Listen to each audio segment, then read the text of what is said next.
La elección. Pero nosotros debemos dar siempre gracias a Dios respecto a vosotros, hermanos amados por el Señor, de que Dios os haya escogido desde el principio para salvación, mediante la santificación por el Espíritu y la fe en la verdad, a lo cual os llamó mediante nuestro Evangelio, para alcanzar la gloria de nuestro Señor Jesucristo. Segunda carta a los Tesalonicenses, capítulo 2, versículos 13-14. Si no hubiera ningún otro texto en la Sagrada Palabra excepto este, pienso que todos deberíamos estar obligados a recibir y reconocer la verdad de esta grandiosa y gloriosa doctrina de la eterna elección que Dios ha hecho de su familia. Pero parece que hay un prejuicio muy arraigado en la mente humana en contra de esta doctrina, y aunque la mayoría de las otras doctrinas son recibidas por los cristianos profesantes, algunas con cautela, otras con gozo, sin embargo, esta doctrina parece ser despreciada y descartada con frecuencia.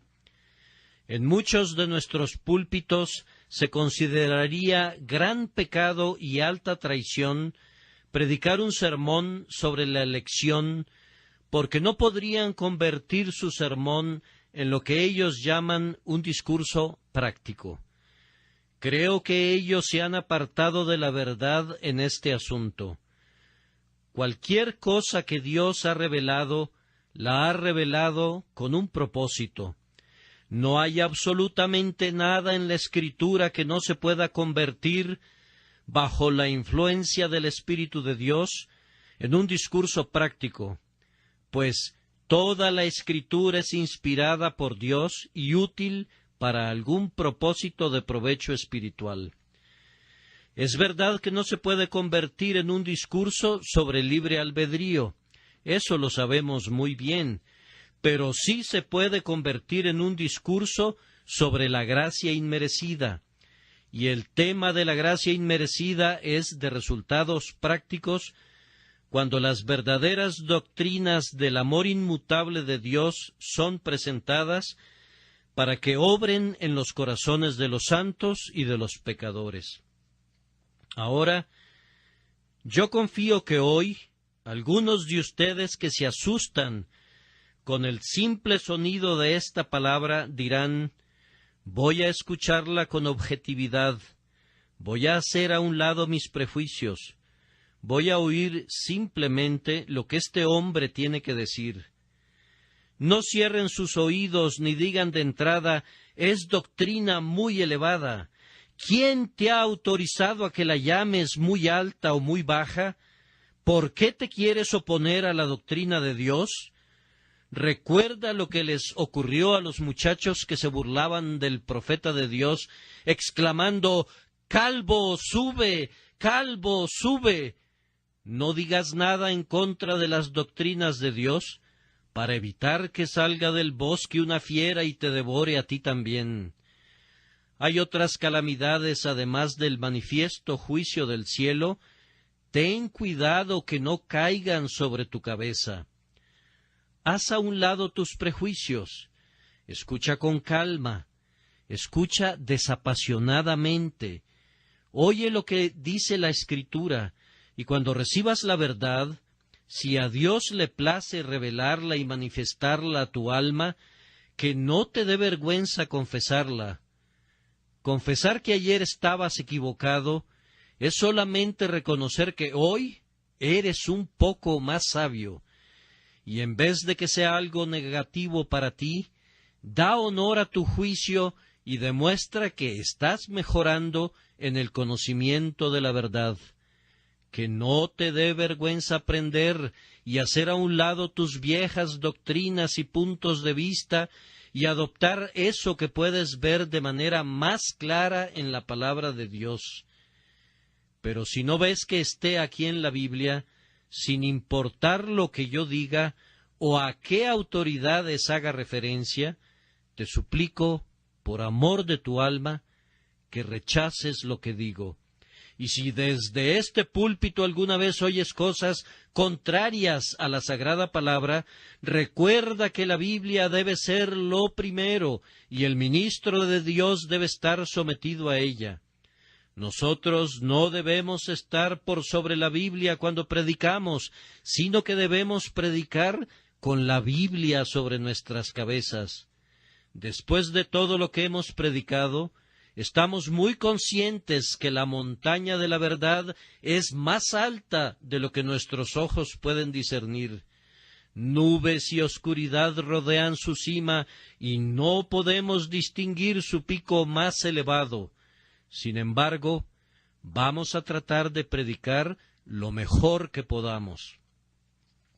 Pero como somos mortales y sujetos a equivocarnos, ustedes mismos deben juzgarlo todo.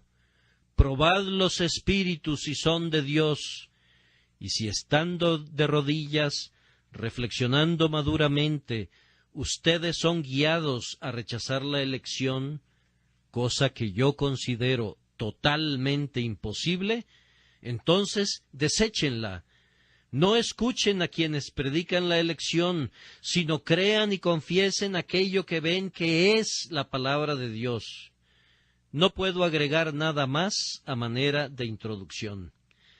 Entonces, en primer lugar, voy a referirme a la veracidad de esta doctrina de que Dios os haya escogido desde el principio para salvación.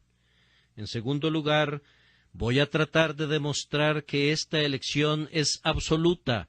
Él os haya escogido desde el principio para salvación, no para santificación, sino mediante la santificación por el Espíritu y la fe en la verdad.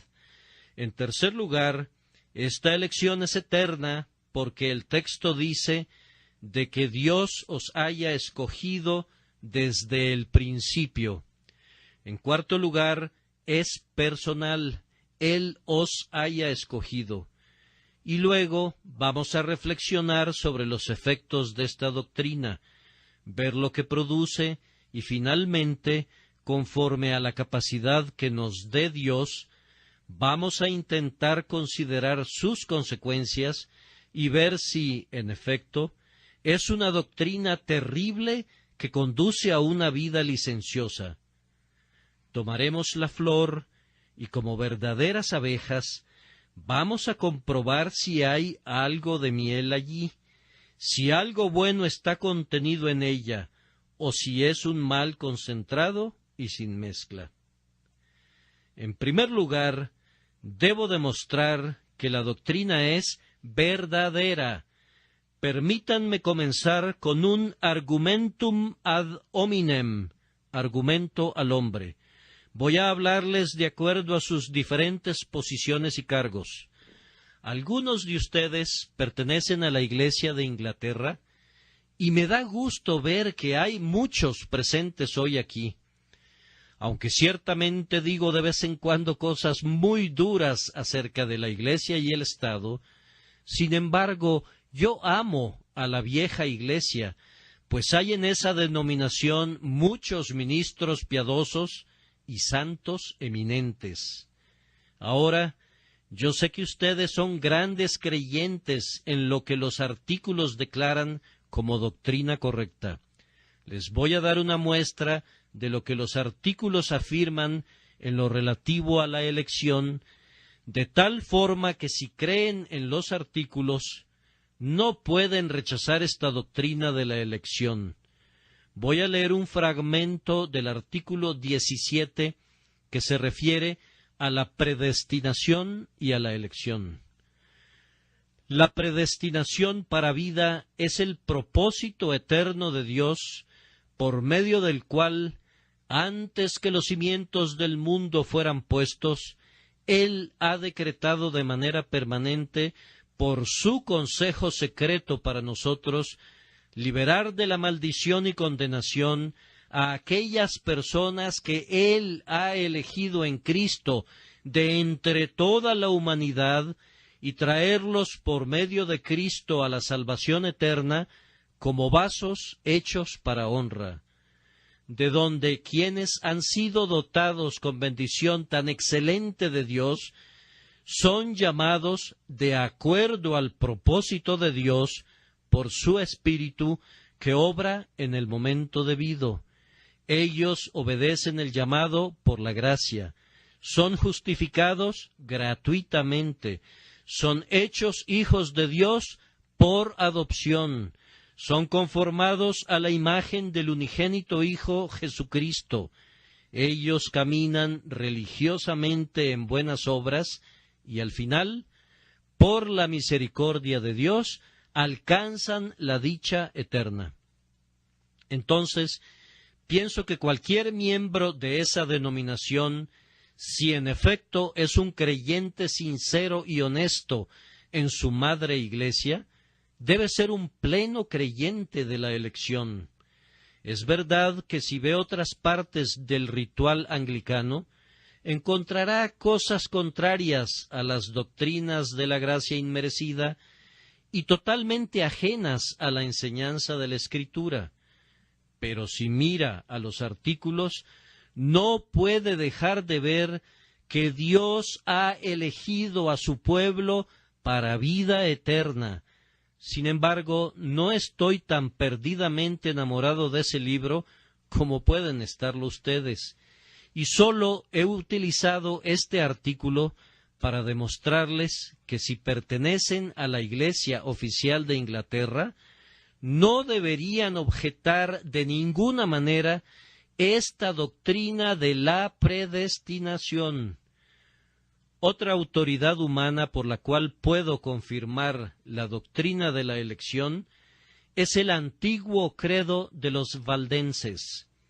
Si leen el credo de los antiguos valdenses, que elaboraron en medio del ardiente fuego de la persecución, verán que estos renombrados profesantes y confesores de la fe cristiana recibieron y abrazaron muy firmemente esta doctrina como parte de la verdad de Dios.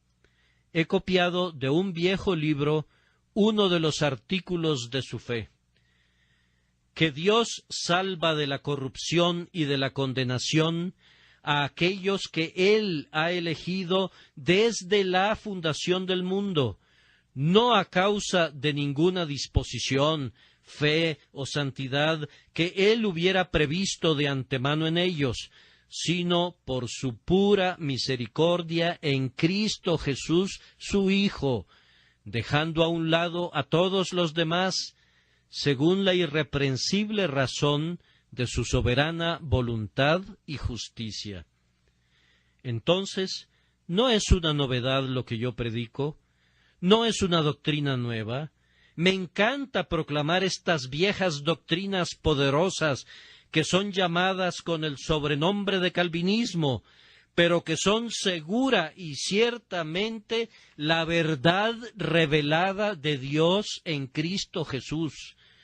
Por esta verdad yo hago una peregrinación al pasado, y conforme avanzo veo a un padre tras otro, a un confesor tras otro, a un mártir tras otro ponerse de pie para darme la mano.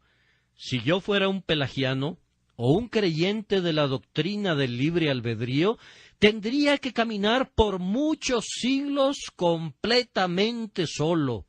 Aquí y allá, algún hereje de carácter no muy honorable podría levantarse y llamarme hermano, pero tomando estas cosas como la norma de mi fe, yo veo la tierra de los antepasados poblada por mis hermanos, veo multitudes que confiesan lo mismo que yo y reconocen que esta es la religión de la propia Iglesia de Dios. También les doy un extracto de la antigua confesión bautista.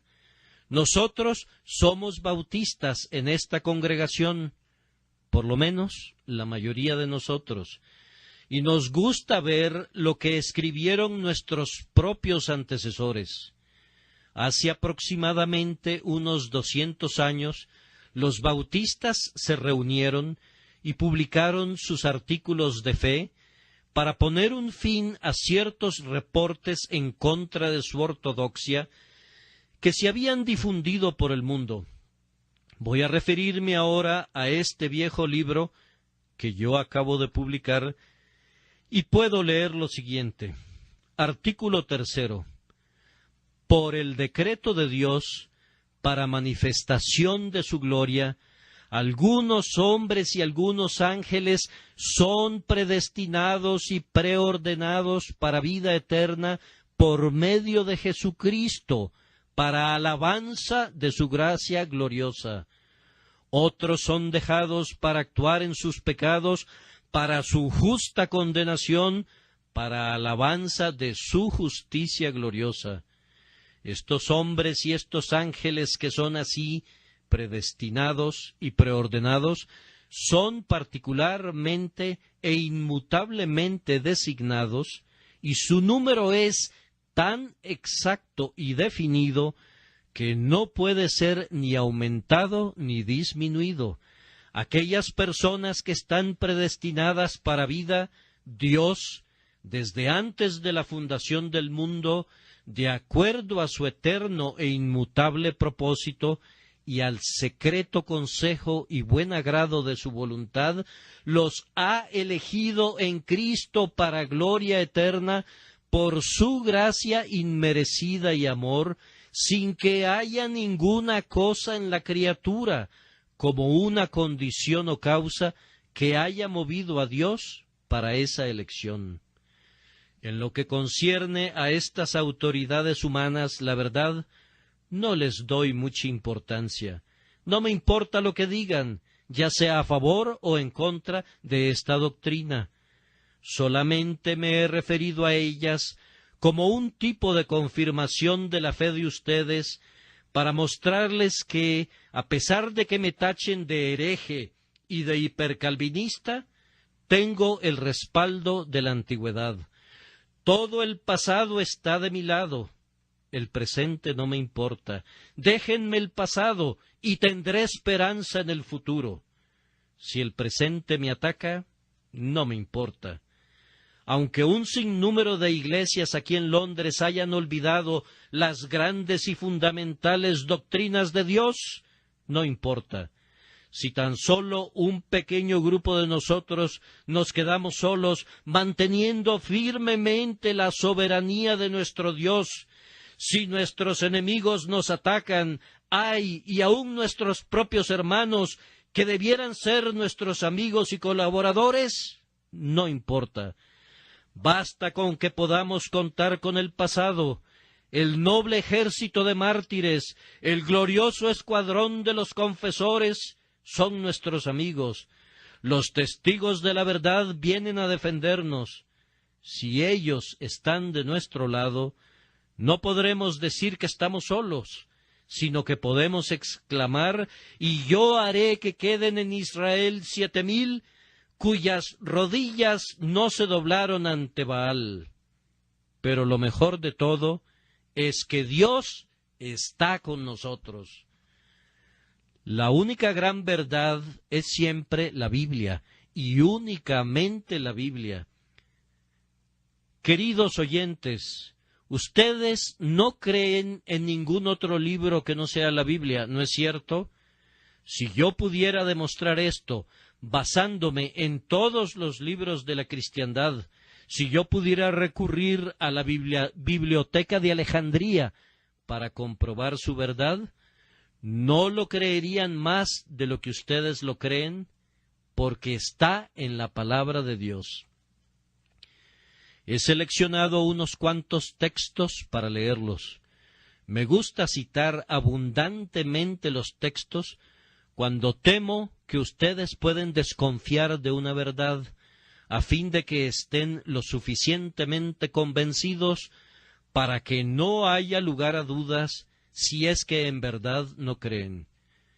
Permítanme entonces mencionar un catálogo de textos en los que el pueblo de Dios es llamado elegido.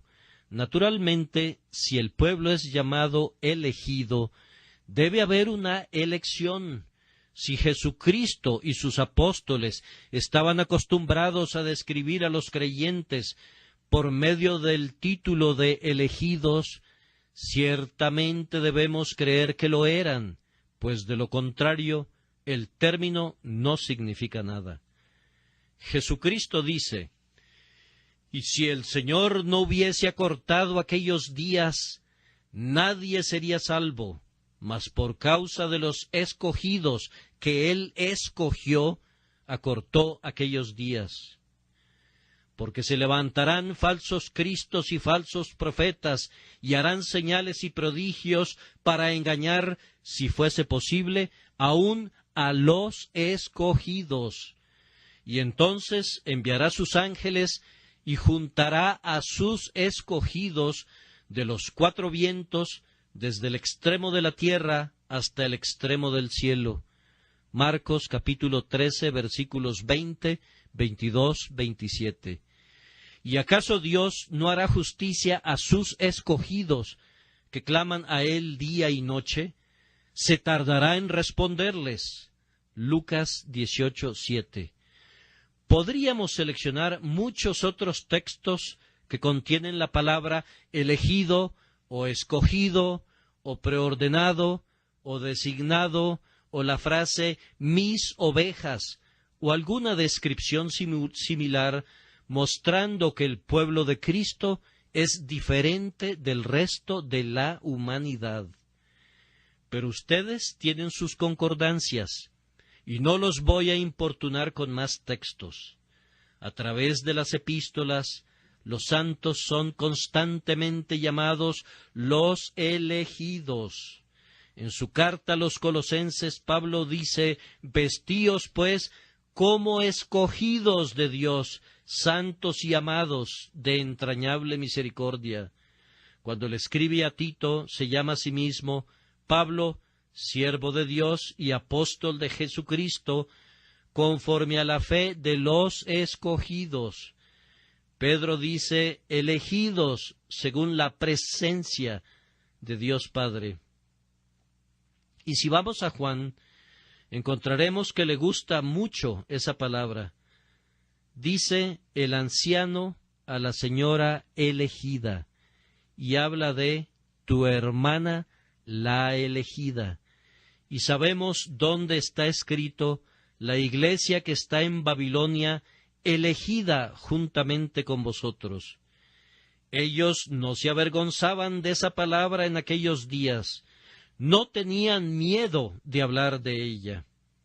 En nuestros días, esa palabra ha sido revestida con una diversidad de significados, y las personas han mutilado y desfigurado la doctrina de tal forma que la han convertido en una verdadera doctrina de demonios, lo confieso, y muchos que se llaman a sí mismos creyentes se han pasado a las filas del antinomianismo. Pero a pesar de esto, ¿por qué he de avergonzarme de eso si los hombres la pervierten? Nosotros amamos la verdad de Dios aún en medio del tormento, de la misma manera que cuando es ensalzada. Si hubiera un mártir que nosotros amáramos antes de que fuera llevado al suplicio, lo amaríamos todavía más mientras está siendo atormentado. Cuando la verdad de Dios está siendo atormentada, no por eso la vamos a catalogar como una falsedad.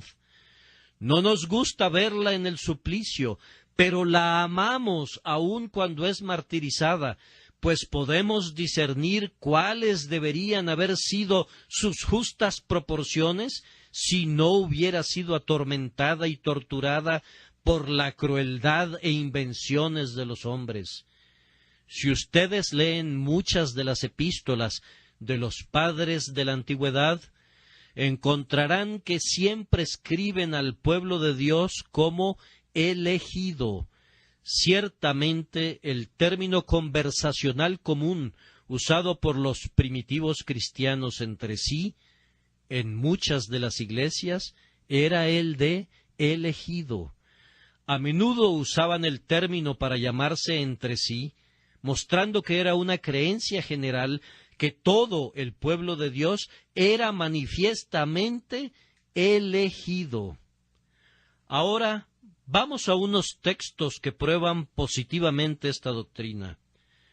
Abran sus Biblias en el Evangelio de Juan, capítulo 15, versículo 16, y allí verán que Jesucristo ha elegido a su pueblo, pues Él dice: «No me elegisteis vosotros a mí, sino que yo os elegí a vosotros, y os he puesto para que vayáis y llevéis fruto, y vuestro fruto permanezca, para que todo lo que pidiereis al Padre en mi nombre, Él os lo dé».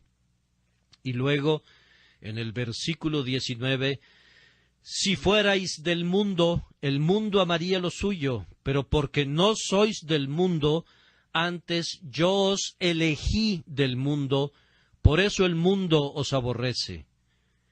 Luego, en el capítulo 17, versículos 8 y 9, «Porque las palabras que me diste les he dado, y ellos las recibieron y han conocido verdaderamente que salí de ti, y han creído que tú me enviaste.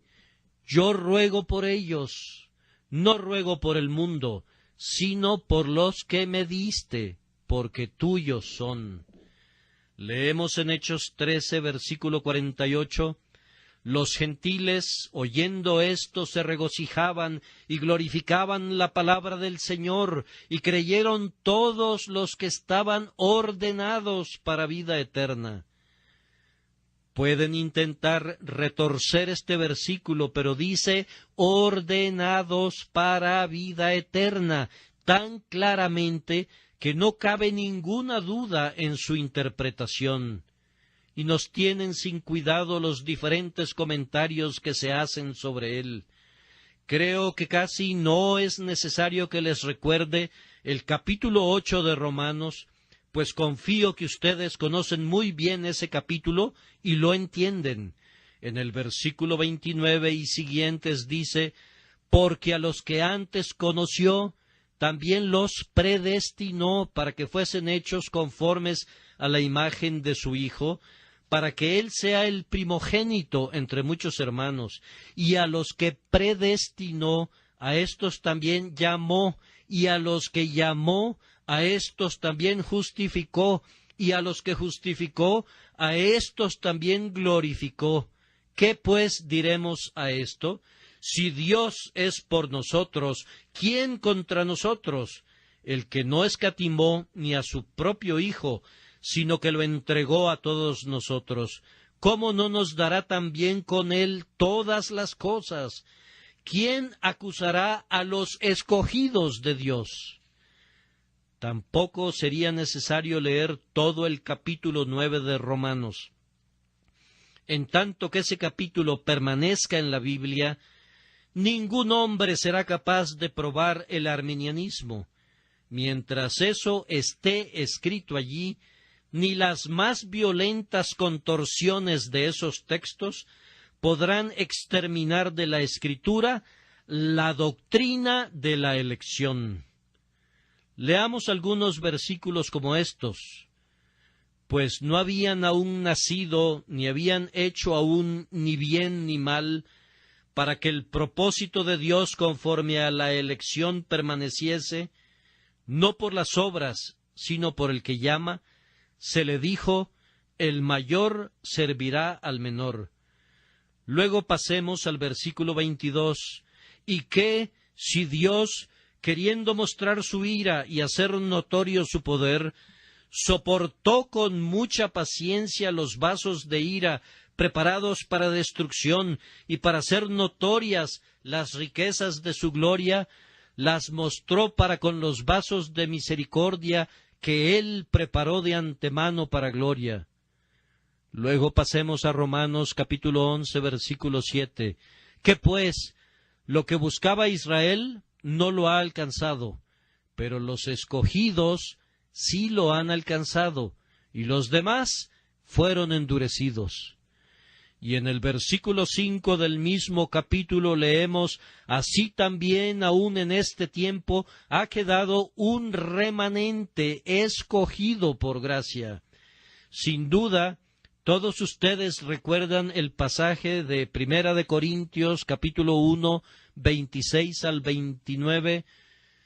Pues mirad, hermanos, vuestra vocación, que no sois muchos sabios según la carne, ni muchos poderosos, ni muchos nobles, sino que lo necio del mundo escogió Dios para avergonzar a los sabios, y lo débil del mundo escogió Dios para avergonzar a lo fuerte, y lo vil del mundo y lo menospreciado escogió Dios, y lo que no es, para deshacer lo que es, a fin de que nadie se jacte en su presencia. También recuerden el pasaje en Primera Tesalonicenses, capítulo 5, versículo 9, porque no nos ha puesto Dios para ira, sino para alcanzar salvación por medio de nuestro Señor Jesucristo. Y luego tienen el texto que estamos analizando, el cual, pienso, sería suficiente. Pero si necesitan más textos, pueden encontrarlos buscándolos con calma, si no hemos logrado eliminar sus sospechas de que esta doctrina no es verdadera. Me parece, amigos míos, que esta sobrecogedora cantidad de versículos debería hacer temblar a quienes se atreven a burlarse de esta doctrina. ¿Qué diremos de aquellos que a menudo la han despreciado y han negado su divinidad, que han atacado su justicia y se han atrevido a desafiar a Dios y lo llaman un tirano todopoderoso, cuando han escuchado que Él ha elegido a un número específico para vida eterna? ¿Puedes tú, que rechazas esa doctrina, quitarla de la Biblia? ¿Puedes tú tomar el cuchillo de Jehudí y extirparla de la palabra de Dios? ¿Quieres ser como la mujer a los pies de Salomón, que aceptó que el niño fuera dividido en 2 mitades para que puedas tener tu mitad? ¿Acaso no está aquí en la Escritura? ¿Y no es tu deber inclinarte ante ella y mansamente reconocer que no la entiendes, recibirla como la verdad, aunque no puedas entender su significado? No voy a intentar demostrar la justicia de Dios al haber elegido a algunos y haber pasado por alto a otros. No me corresponde a mí vindicar a mi Señor. Él hablará por sí mismo y en efecto lo hace. Mas antes, oh hombre, ¿quién eres tú para que alterques con Dios? ¿Dirá el vaso de barro al que lo formó, ¿por qué me has hecho así? ¿O no tiene potestad el alfarero sobre el barro para hacer de la misma masa un vaso para honra y otro para deshonra? ¿Quién es aquel que dirá a su padre, ¿qué has engendrado? O a su madre, ¿qué has traído al mundo? Yo, Jehová, y ninguno más que yo, que formo la luz y creo las tinieblas, que hago la paz y creo la adversidad. Yo, Jehová, soy el que hago todo esto. ¿Quién eres tú para que alterques con Dios? Tiembla y besa su vara, inclínate y sométete a su cetro, no impugnes su justicia, ni denuncies sus actos ante tu propio tribunal, oh hombre. Pero hay quienes dicen, Dios es cruel cuando elige a uno y pasa por alto a otro. Entonces yo les preguntaría, ¿hay alguien el día de hoy que desea ser santo, que desea ser regenerado, que desea abandonar el pecado y caminar en santidad? Sí hay, dice alguien, yo quiero. Entonces Dios te ha elegido a ti. Sin embargo, otro dice, no, yo no quiero ser santo, no quiero dejar mis pasiones ni mis vicios. ¿Por qué te quejas entonces de que Dios no te haya elegido a ti? Pues si hubieras sido elegido, no te gustaría según lo estás confesando. Si Dios te hubiera elegido hoy a la santidad, tú dices que no te importa.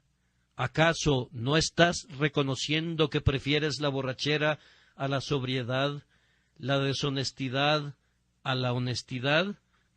¿Amas los placeres de este mundo más que la religión? Entonces, ¿por qué te quejas que Dios no te haya elegido para la religión? Si amas la religión, Él te ha elegido para la religión. Si la deseas, Él te ha elegido para ella. Si no la deseas, ¿qué derecho tienes de decir que Dios debió haberte dado aquello que no deseas? Suponiendo que tuviera en mi mano algo que tú no valoras, y que yo dijera que se lo voy a dar a tal o cual persona, tú no tendrías ningún derecho de quejarte de que no te lo estoy dando a ti. No podrías ser tan necio de quejarte porque alguien más ha obtenido aquello que a ti no te importa para nada. De acuerdo a la propia confesión de ustedes, hay muchos que no quieren la religión, no quieren un nuevo corazón y un espíritu recto, no quieren el perdón de sus pecados, no quieren la santificación, no quieren ser elegidos a estas cosas. Entonces, ¿por qué se quejan? Ustedes consideran todo esto como cosas sin valor, y entonces, ¿por qué se quejan de Dios que ha dado esas cosas a quienes Él ha elegido? Si consideras que esas cosas son buenas y tienes deseos de ellas, entonces están disponibles para ti. Dios da abundantemente a todos aquellos que desean, y antes que nada, Él pone el deseo en ellos. De otra forma, nunca lo desearían. Si amas estas cosas, Él te ha elegido para ellas, y puedes obtenerlas. Pero si no es así, ¿quién eres tú para criticar a Dios cuando es tu propia voluntad desesperada la que te impide amar estas cosas, cuando es tu propio yo el que te hace odiarlas? Supongan que un hombre que va por la calle dice: «Qué lástima que no haya un asiento disponible para mí en la capilla, para poder oír lo que este hombre tiene que decir». Y supongan que dice: «Odio a ese predicador, no puedo soportar su doctrina, pero aún así es una lástima que no haya un asiento disponible para mí». ¿Esperarían ustedes que alguien diga eso? No, de inmediato dirían: «A ese hombre no le importa, ¿por qué habría de preocuparle que otros alcancen lo que valoran y que él desprecia?» ¿No amas la santidad? ¿No amas la justicia? Si Dios me ha elegido para estas cosas, ¿te ha ofendido por eso? «Ah, pero», dice alguien, «yo pensé que eso significa que Dios ha elegido a unos para ir al cielo y a otros para ir al infierno». Eso es algo totalmente diferente de la doctrina evangélica. Él ha elegido a unos hombres a la santidad y a la justicia, y por medio de ellas al cielo. No debes decir que los ha elegido simplemente para ir al cielo y a los otros para ir al infierno. Él te ha elegido para la santidad, si amas la santidad. Si cualquiera de ustedes quiere ser salvado por Jesucristo, Jesucristo le ha elegido para ser salvado. Si cualquiera de ustedes desea tener la salvación, ese ha sido elegido para la salvación si la desea sinceramente y ardientemente. Pero si tú no la deseas, ¿por qué habrías de ser tan ridículamente tonto de quejarte porque Dios da eso que no quieres a otras personas? De esta forma he tratado de decir algo en relación a la verdad de la doctrina de la elección. Y ahora, rápidamente, déjenme decirles que la elección es absoluta, esto es, no depende de lo que nosotros somos. El texto dice de que Dios os haya escogido desde el principio para salvación. Pero nuestros oponentes afirman que Dios elige a unos hombres porque son buenos, que los elige a causa de diversas obras que han hecho. Ahora, en respuesta a esto, nosotros preguntamos, ¿qué obras son esas por las que Dios elige a su pueblo? ¿Acaso es lo que llamamos comúnmente obras de la ley, obras de obediencia que la criatura puede llevar a cabo? Si es así, nosotros les respondemos, si los hombres no pueden ser justificados por las obras de la ley, no parece muy claro que puedan ser elegidos por las obras de la ley. Si no pueden ser justificados por sus buenas obras, tampoco pueden ser salvados por esas buenas obras. Por tanto, el decreto de la elección no pudo haber sido formado sobre la base de buenas obras. Pero, dicen otros, Dios lo eligió porque conocía de antemano su fe. Ahora, Dios es el que da la fe, por tanto, no pudo haberlos elegido a causa de su fe que Él conocía de antemano. Supongamos que hubiera 20 mendigos en la calle y yo determinara darle dinero a uno de ellos. ¿Podría alguien decir que yo decidí darle ese dinero, que yo elegí dárselo, porque conocía de antemano que él aceptaría ese dinero? Eso sería una tontería. De igual manera, decir que Dios eligió a unos hombres porque conocía de antemano que ellos habrían de tener la fe, que es la salvación en germen, sería tan absurdo que no vale la pena ni escucharlo. La fe es el don de Dios. Toda virtud viene de Él. Por tanto, la fe no pudo haberlo llevado a elegir a los hombres, porque es su don. La elección, estamos convencidos de ello, es absoluta y completamente independiente de las virtudes que adornan a los santos posteriormente. Aunque un hombre fuera tan santo y devoto como Pablo, aunque fuera tan valiente como Pedro, o tan amante como Juan, aun así no podría exigirle nada a su Hacedor. Todavía no he conocido a ningún santo de ninguna denominación que haya pensado que Dios lo salvó porque vio de antemano que tendría estas virtudes y méritos. Ahora, mis queridos hermanos, las mejores joyas que un santo puede lucir jamás, si son joyas elaboradas por su propio diseño, no son de purísima calidad. Hay siempre un poco de barro mezclado en ellas. La gracia más elevada que pudiéramos poseer tiene algo de mundano mezclado en ella. Sentimos esto en la medida que nos refinamos más, cuando tenemos mayor santificación, y nuestro lenguaje debe ser siempre: yo soy el primero de los pecadores, Jesús murió por mí.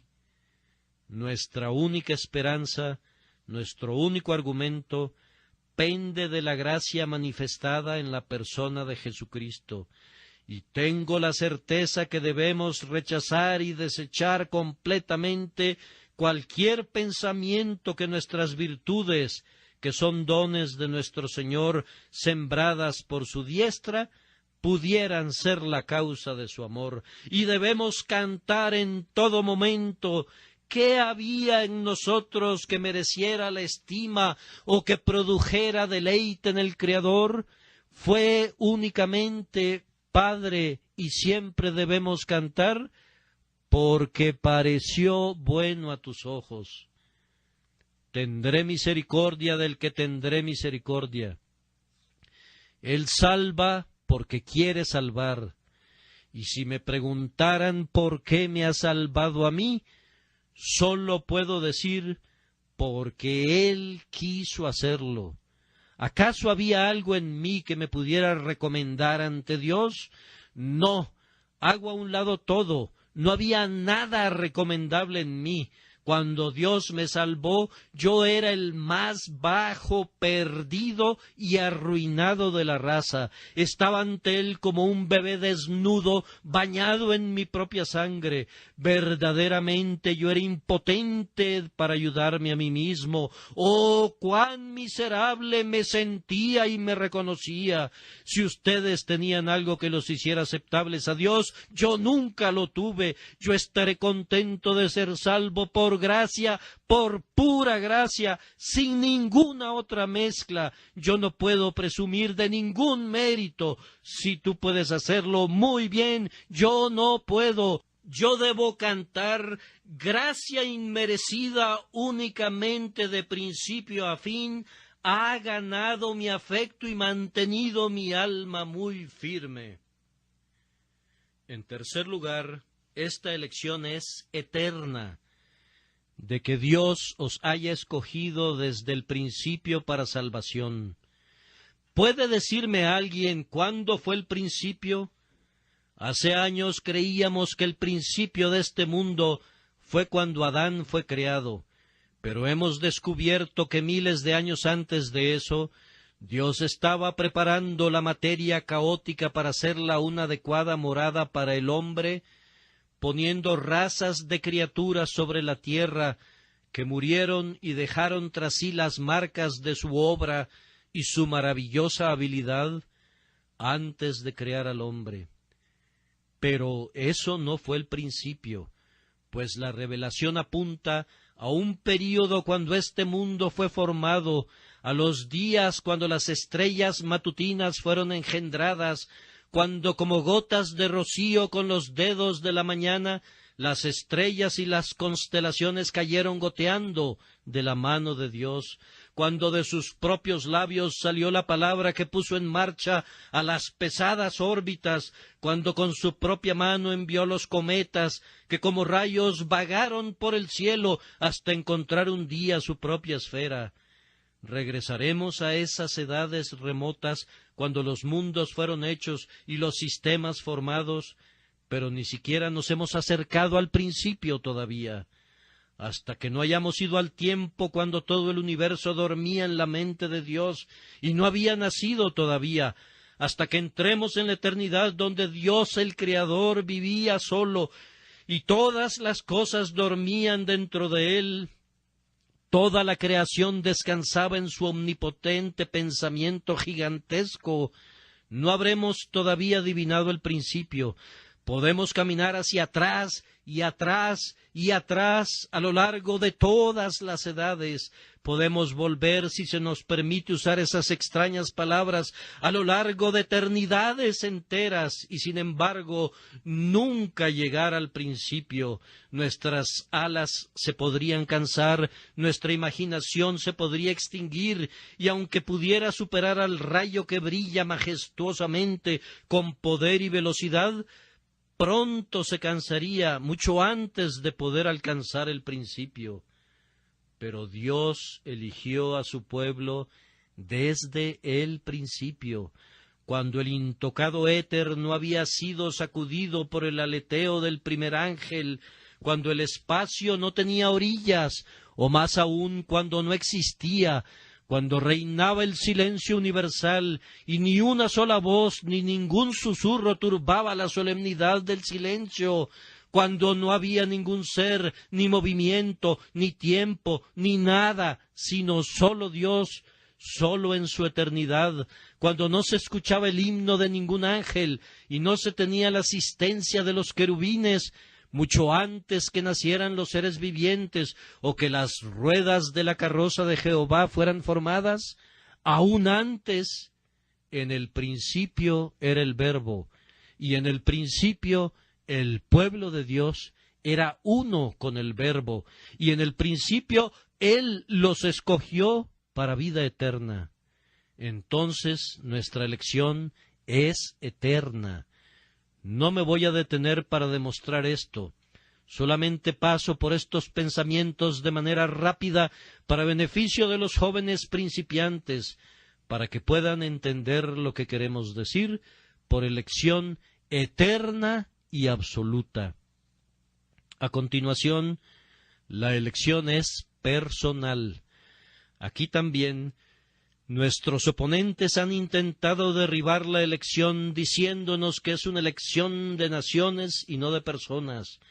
Pero aquí el apóstol nos dice: Dios os ha escogido desde el principio.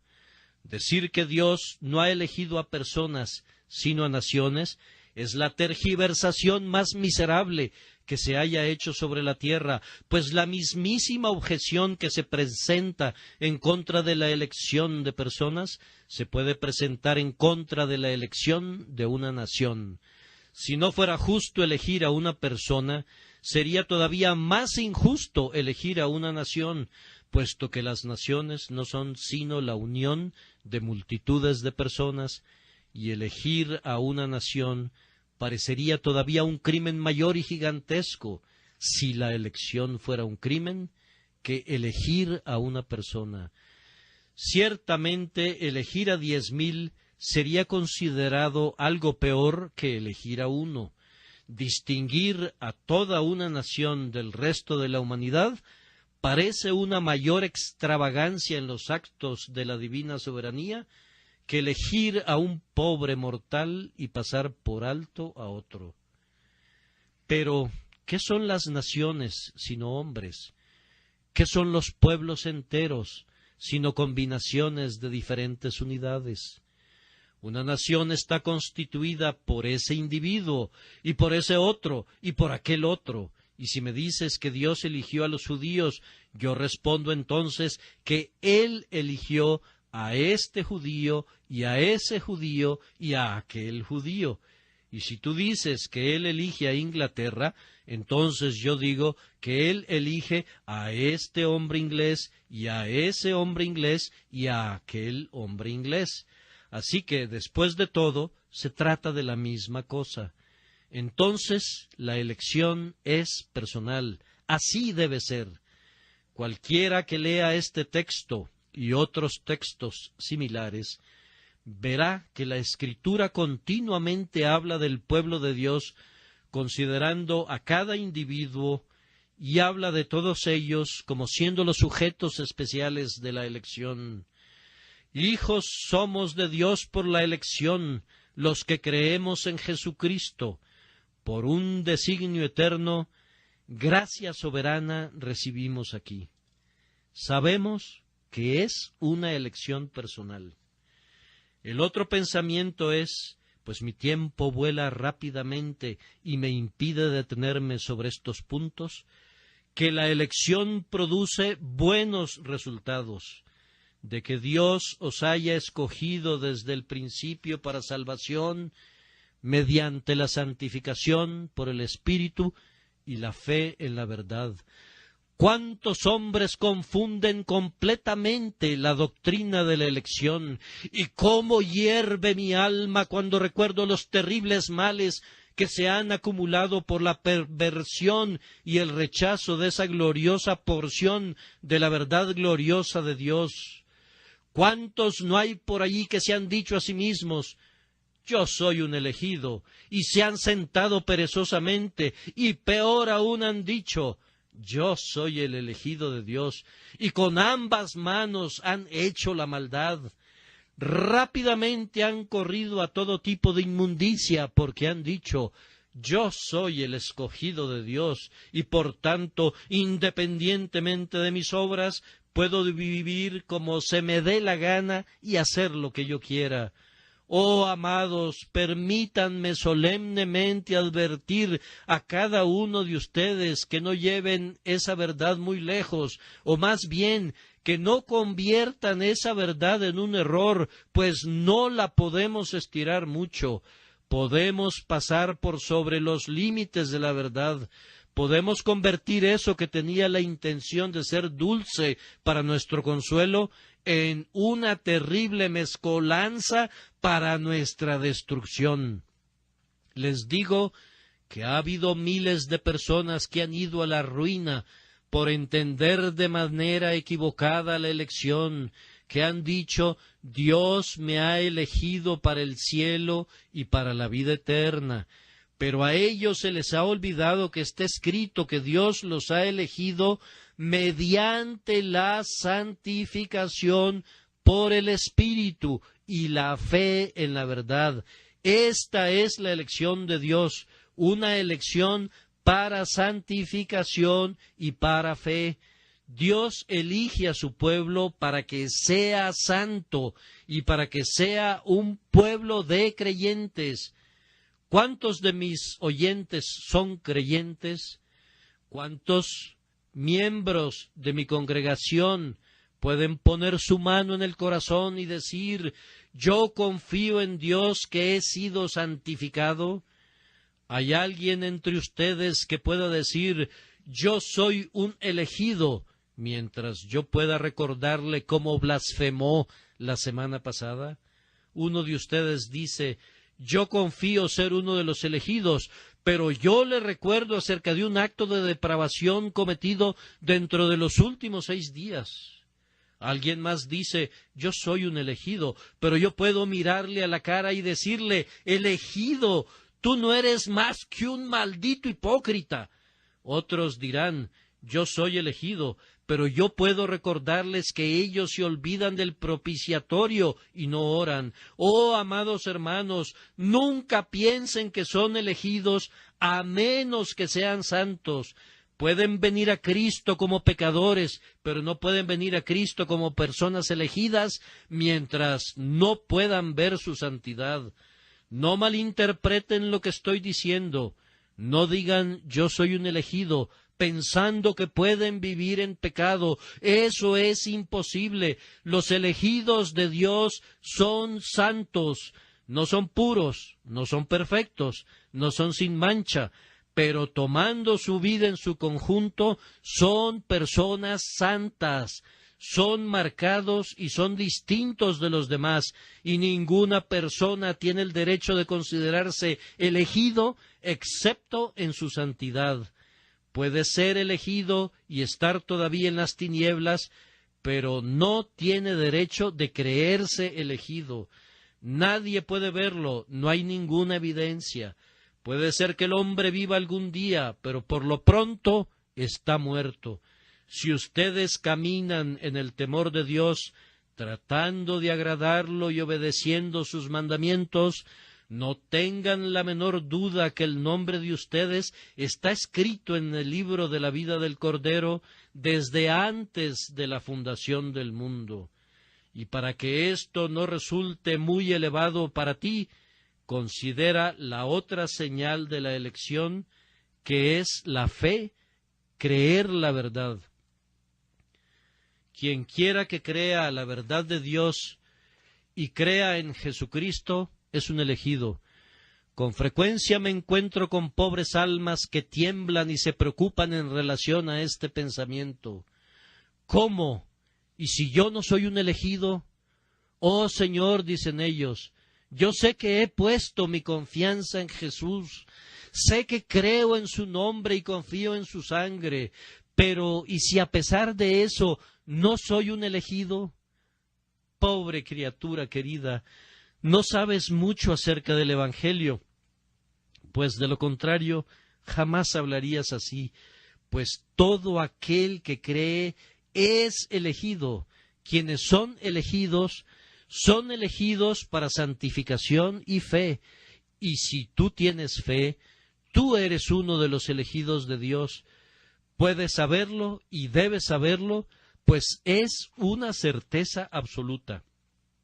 Si tú, como un pecador, miras a Jesucristo el día de hoy y dices: nada en mis manos traigo, simplemente a tu cruz me aferro, tú eres un elegido. No tengo miedo que la elección asuste a los pobres santos o a los pecadores. Hay muchos teólogos que le dicen a la persona que pregunta: la elección no tiene nada que ver contigo. Eso es muy malo, porque la pobre alma no debe ser callada de esa manera. Si pudieras silenciar esa alma, podría estar bien, pero va a seguir pensando al respecto y no lo podrá evitar. Díganle más bien: si tú crees en el Señor Jesucristo, tú eres un elegido. Si te abandonas a Él, tú eres un elegido. Yo te digo hoy, yo, el primero de los pecadores, yo te digo en su nombre, si vienes a Dios sin ninguna obra en tus manos, entrégate a la sangre y a la justicia de Jesucristo. Si quieres venir ahora y confiar en Él, tú eres un elegido.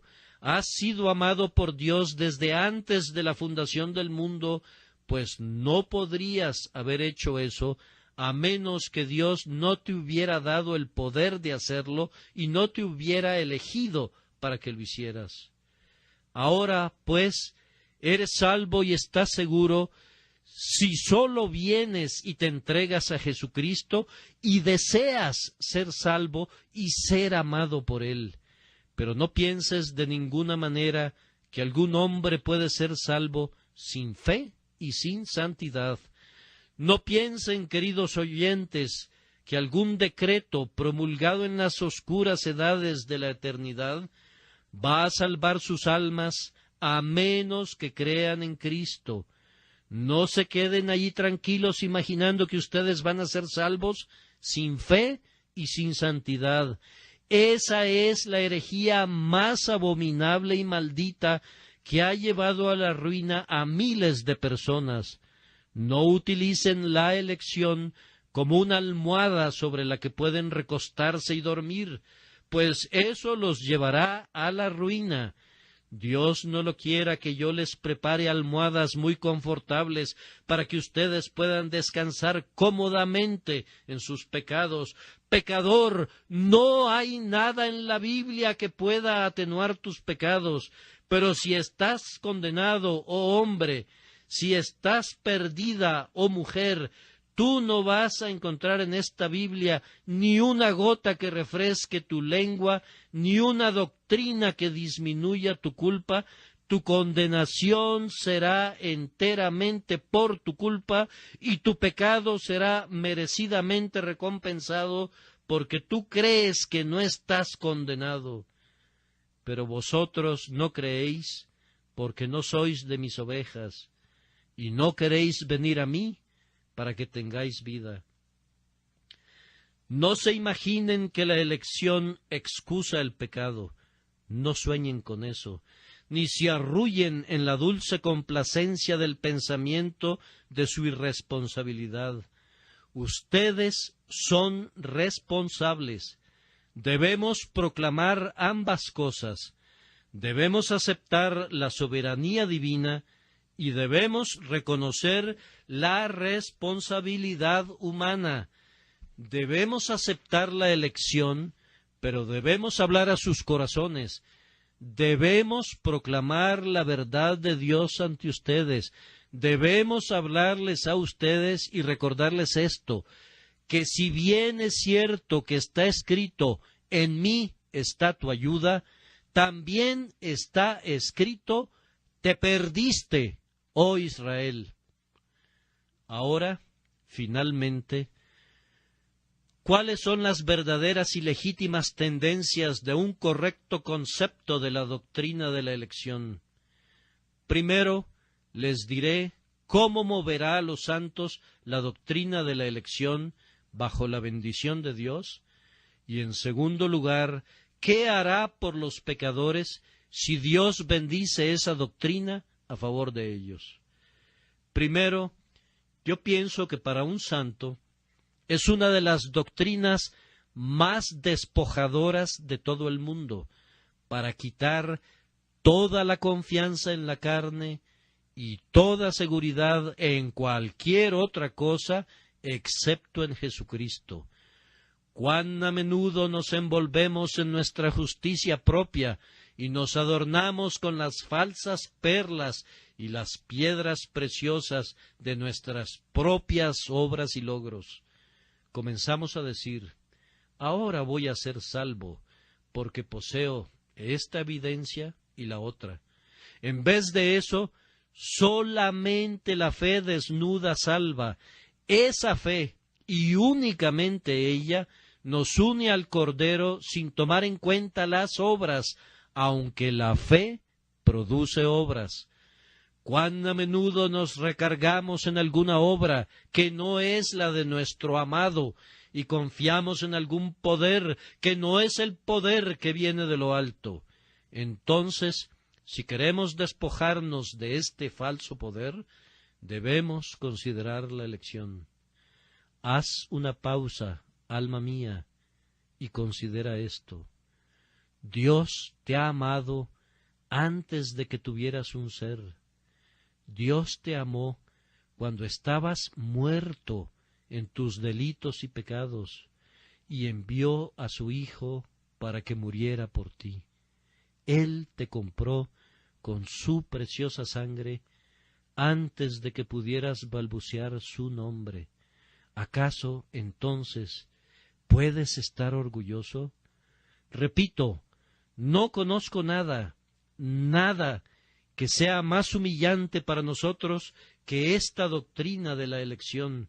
A veces me he postrado ante ella mientras trato de comprenderla. He abierto mis alas y como el águila me he remontado hacia el sol. Mi ojo ha sido firme y mi ala vigorosa durante un tiempo, pero conforme me acercaba a ella, un pensamiento se adueñaba de mí.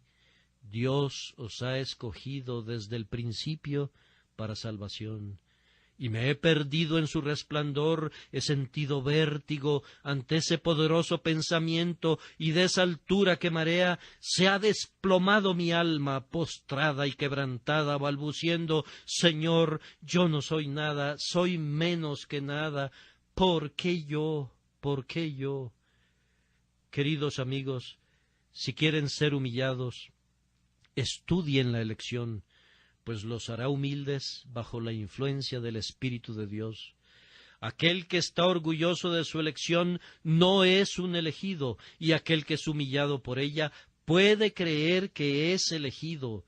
Tiene todas las razones para creer que lo es, pues uno de los efectos más benditos de la elección es que nos ayuda a humillarnos ante Dios. De nuevo, la elección en el cristiano debe hacerlo muy intrépido y muy osado. Nadie será tan intrépido como aquel que cree que es un elegido de Dios. ¿Qué le importan a él los hombres si es elegido por su Hacedor? ¿Qué le importan los gorjeos despreciables de algunos gorrioncitos cuando sabe que él es un águila de categoría real? ¿Acaso le importará que el mendigo lo señale cuando corre por sus venas la sangre real del cielo? Si toda la tierra se levanta en armas, él habita en perfecta paz, pues él está en el lugar secreto del tabernáculo del Todopoderoso. Yo soy de Dios, afirma. Yo soy diferente a los demás hombres. Ellos son de una raza inferior. ¿Acaso no soy noble? ¿Acaso no soy uno de los aristócratas del cielo? ¿Acaso no está escrito mi nombre en el libro de Dios? ¿Le preocupa al mundo? De ninguna manera. Como el león no se preocupa por el ladrido del perro, él sonríe frente a sus enemigos, y cuando éstos se le acercan demasiado, se mueve y los hace pedazos. ¿Qué le importan sus enemigos? Se mueve entre sus adversarios como un gigante, mientras los hombrecillos caminan mirándolo hacia arriba sin entenderlo. Su rostro es de hierro, su corazón es de pedernal. ¿Qué le importan los hombres? Más aún, si una rechifla universal se levantara desde todo el mundo, él se sonreiría de eso, pues diría: el que ha hecho de Dios su refugio encontrará su más segura morada. Soy uno de sus elegidos, soy escogido de Dios y estimado, y aunque el mundo me aborrezca, no tengo miedo. Ah, ustedes que confiesan la fe, pero que están con el mundo, algunos de ustedes son tan flexibles como los sauces. Hay pocos cristianos como robles hoy día que pueden resistir la tormenta, y les diré por qué. Es porque ustedes mismos no creen que son elegidos. El hombre que sabe que es elegido será demasiado orgulloso para pecar. No se humillará para cometer los actos que hace la gente común. El creyente de esta verdad dirá: que yo comprometa mis principios, que yo cambie mi doctrina, que haga a un lado mis puntos de vista, que esconda lo que creo que es cierto. No, puesto que yo sé que soy uno de los elegidos de Dios, aun ante los ataques de los hombres, voy a decir la verdad de Dios sin importarme lo que digan los hombres. Nada puede hacer a un hombre más osado que sentir que es un elegido de Dios. Quien sabe que ha sido elegido de Dios no temblará ni tendrá miedo. Más aún, la elección nos hace santos. Nada puede hacer a un cristiano más santo bajo la influencia llena de gracia del Espíritu Santo que el pensamiento que Él es elegido. ¿Pecaré yo, dice, sabiendo que Dios me ha elegido a mí? ¿Acaso voy a transgredir después de tanto amor? ¿Acaso me apartaré después de tanta misericordia y tierna bondad? No, mi Dios, puesto que tú me has elegido, yo te amaré, yo viviré para ti, ya que tú, mi Dios eterno, te has convertido en mi Padre. Yo me voy a entregar a ti para ser tuyo para siempre, por la elección y por la redención, entregándome a ti y consagrándome solemnemente a tu servicio. Y ahora, por último, para los inconversos, ¿qué les dice la elección a ustedes? Primero, ustedes impíos, los voy a excusar por un momento. Hay muchos de ustedes a quienes no les gusta la elección, y yo no puedo culparlos por ello, pues he escuchado a muchos predicadores predicar sobre la elección que han terminado diciendo: no tengo ni una palabra que decir al pecador. Ahora, yo digo que ustedes deben sentir desagrado por una predicación así, y yo no los culpo por eso, pero yo digo, tengan ánimo, tengan esperanza, oh ustedes pecadores, porque hay una elección. Lejos de desanimarse y perder la esperanza, es una cosa muy alentadora y llena de gozo que haya una elección. ¿Qué pasaría si yo les dijera que nadie puede ser salvo, que nadie está ordenado para vida eterna? ¿Acaso no temblarían torciendo sus manos con desesperación, diciendo: entonces, ¿cómo seremos salvos si no somos elegidos? Pero yo les digo que hay una multitud de elegidos, incontables, todo un ejército que ningún mortal puede contar. Por tanto, ten ánimo tú, pobre pecador, desecha tu abatimiento. ¿Acaso no puedes tú ser elegido como cualquier otro? Pues hay innumerables muchedumbres de elegidos, hay gozo y consuelo para ti. Por tanto, no solo te pido que tengas ánimo, sino que vayas y pruebes al Señor. Recuerda que si no fueras elegido, no perderías nada al hacerlo. ¿Qué dijeron los 4 leprosos? Vamos pues ahora y pasémonos al ejército de los sirios. Si ellos nos dieren la vida, viviremos, y si nos dieren la muerte, moriremos. Oh pecador, ven al trono de la misericordia que elige. Puedes morir en este instante. Ve a Dios, y aun suponiendo que Él te rechazara, suponiendo que con su mano en alto te ordenara que te fueras, algo imposible, aún así no perderías nada con ir, no estarás más condenado por eso. Además, suponiendo que estás condenado, tendrías por lo menos la satisfacción de alzar tus ojos desde el infierno y decir: Dios, yo te pedí misericordia y tú no quisiste dármela, la busqué, pero tú rehusaste otorgarla. Eso nunca lo dirás, oh pecador.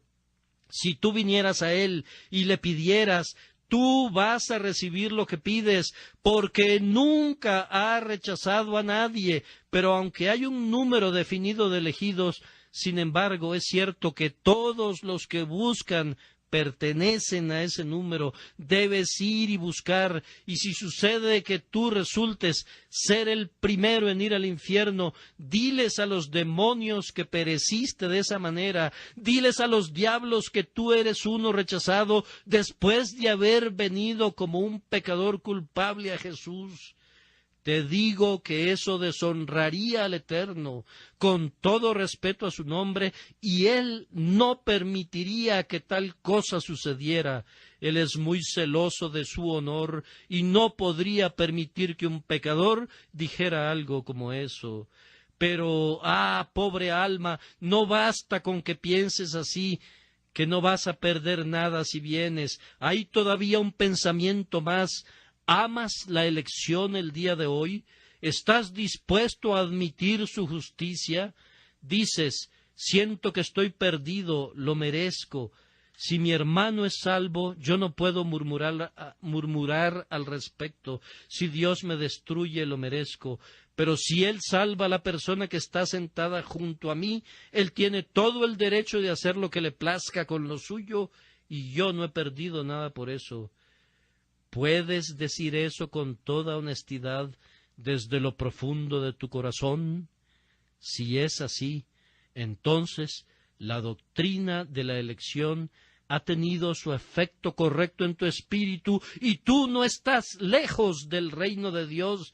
Estás siendo traído donde debes estar, donde el Espíritu quiere que estés, y siendo esto así el día de hoy, puedes irte en paz. Dios ha perdonado tus pecados. No sentirías así si no hubieras sido perdonado. No sentirías así si el Espíritu de Dios no estuviera haciendo su obra en ti. Entonces, regocíjate en esto. Deja que tu esperanza descanse en la cruz de Cristo.